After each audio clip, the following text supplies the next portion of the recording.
We're on to our very, very last lesson, so part 2 of percents. I think some of you guys got this a little early, but this is going to be the percent of change. So where we're getting the change amount over the original amount, the percent of change over 100. You are able to use equations for this method as well. I will show you that as a little bit. Okay, so this is actually just that piece of paper just cut out and glued in, but you don't glue in these two bottom flaps. You actually fold them over and cut a slit in between them. Label this side increase and this side decrease. And let's go ahead and take a look. For the notes, I'm okay with you using a calculator. So just to kind of make it a little more efficient with our time, we'll go ahead and use a calculator. Okay, so here's a change of amount that's an increase. So we have a price of soda that rises from 80 cents to $1.20. So we want to figure out what the percent of increase is. So what percent did the price go up?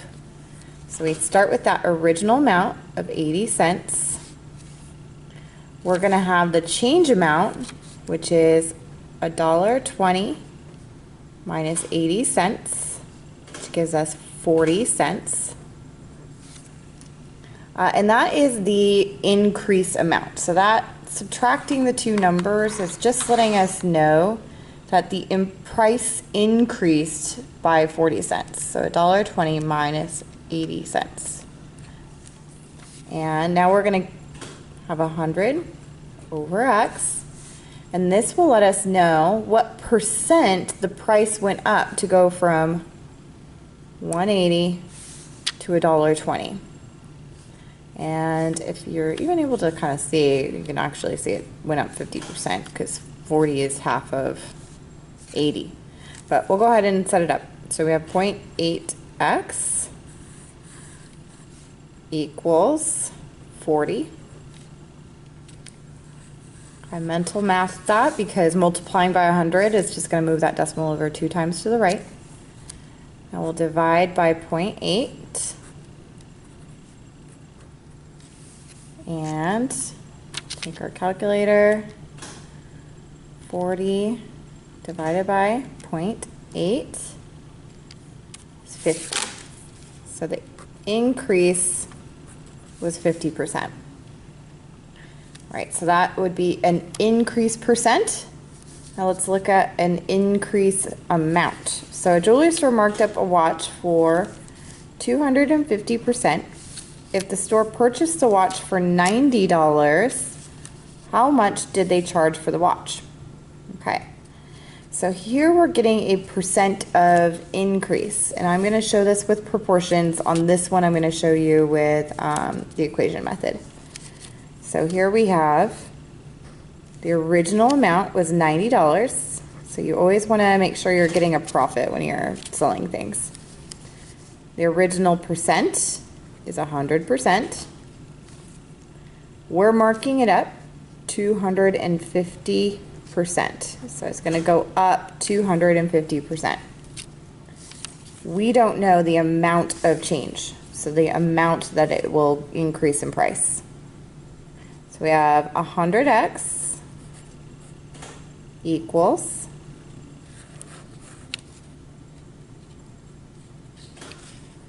250 times 90. So I'm going to grab my calculator. 250 times 90. I get what? That'd be 22,500.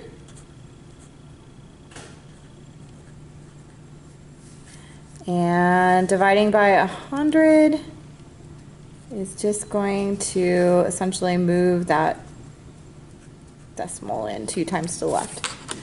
So this part, we have an increase amount of $225. So that is not actually how much they're going to charge for the watch. So that's just how much extra money they're charging. So that would be their profit amount. They are also going to include the original or the wholesale cost. So that $90 is going to be added to the amount that they're going to sell the watch for. So the watch is going to be $315. I know they mark things up a lot in retail, so they want to make sure that they get a profit. That's also why you can see things go on sale for like 50% off and they're still going to make money. All right, a shirt was marked $18 and is now $15.30. So here we have a percent of decrease.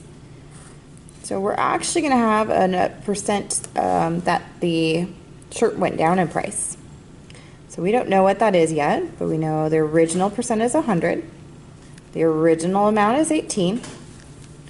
And we're going to go 18 minus 15.30 to get the change amount. So that's going to be $2.70. Pretty sure. Let me double check.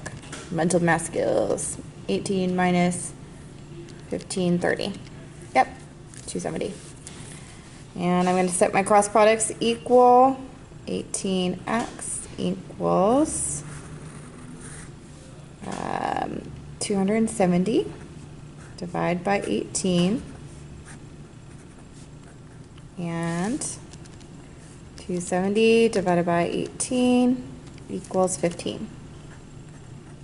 So it was on sale for 15% off. A decrease by 15%. All right, last one. A price of a share of Apple stock decreased by 5%, so it lost some value. If the price was originally $123, what is the cost now? So originally it's $123, and we're getting the amount of decrease, so we need to multiply by the percent. We're multiplying by the rate of 5%. Move our decimal over to make that percent into a decimal. And we're going to go ahead and multiply. 15, carry the 1. 10, 11, carry the 1. 5, 6. And don't forget to move your decimal back in. So 5% of 123, it's not like a big percentage drop, but if you had a lot of shares, that'd start being a lot of money. And we would take that original amount, $123, and we know that the stock lost value, so we would need to subtract the amount that it lost value in. So it's not that the stock now costs $6.15, that's ridiculous. No, it is that it lost $6.15 in value. That would be 5% of its original value is how much it lost. So that would be more reasonable that now the stock costs $116.85. So it lost some value, but not a ton of value. It's not a huge change. Like 90%, that's a huge change. 5%, little change. All right. You guys are going to do so good on your star. You're amazing. Have fun practicing. You just need to do 3 problems on the front of the practice, 3 problems on the back, and you are done.